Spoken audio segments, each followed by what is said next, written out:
R S C ಅಲ್ಲೇ ನೀವು ಕಟ್ಟುವಂಥ ಬ್ಯಾಂಕ್ಗೆ ಅಮೌಂಟು ಅದು ನಿಮ್ಮ ಹೆಸರಲ್ಲೇ ಆಗುವಂಥ ಒಂದು ಅಕೌಂಟು ಆಯಿತಾ. IDBIನಲ್ಲಿ ಅವ್ರ ಅಕೌಂಟ್ ಅಲ್ಲ, ಅದು RGHCL ಅಕೌಂಟ್ ಅಲ್ಲ, ಅರ್ಥ ಮಾಡ್ಕೊಳ್ಳಿ. ಇದು ನಿಮ್ಮ ಹೆಸರಲ್ಲಿ RGHCL ಪರವಾಗಿ ನಿಮ್ಮದು ಒಂದು ಅಕೌಂಟ್ ಓಪನ್ ಆಗುತ್ತೆ.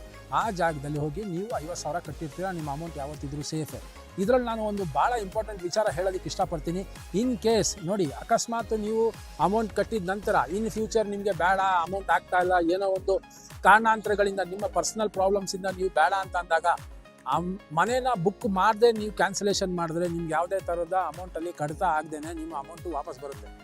ಆದರೆ ನೀವು ಅಮೌಂಟ್ ಕಟ್ಟಿದ ನಂತರ ಅಕಸ್ಮಾತ್ ನೀವೇನಾದರೂ ಬುಕ್ ಮಾಡಿದ ನಂತರ ನೀವು ಕ್ಯಾನ್ಸಲ್ ಮಾಡ್ತೀನಿ ಅಂದಾಗ ನಿಮಗೆ 25% ನಿಮ್ಮದು ಅಮೌಂಟ್ ಕಟ್ಟಾಗಿ ಮಿಕ್ಕಿದ ಅಮೌಂಟ್ ಬರುತ್ತೆ. ಸೊ ಇದೊಂದು ತಿಳ್ಕೊಂಡಿರಬೇಕು. ಆಮೇಲೆ ಯಾಕೆ ಅವ್ರದ್ದು ಕಟ್ಟಾಯಿತು ಇವ್ರದ್ದು ಕಟ್ಟಾಗಲಿಲ್ಲ ಅನ್ನೋದು ಬೇಡ. ನೀವು ಬುಕ್ ಮಾಡ್ದೇ ಕ್ಯಾನ್ಸಲ್ ಮಾಡಿದ್ರೆ ಅಮೌಂಟ್ ಬರುತ್ತೆ. ಮಾಡಿದೆ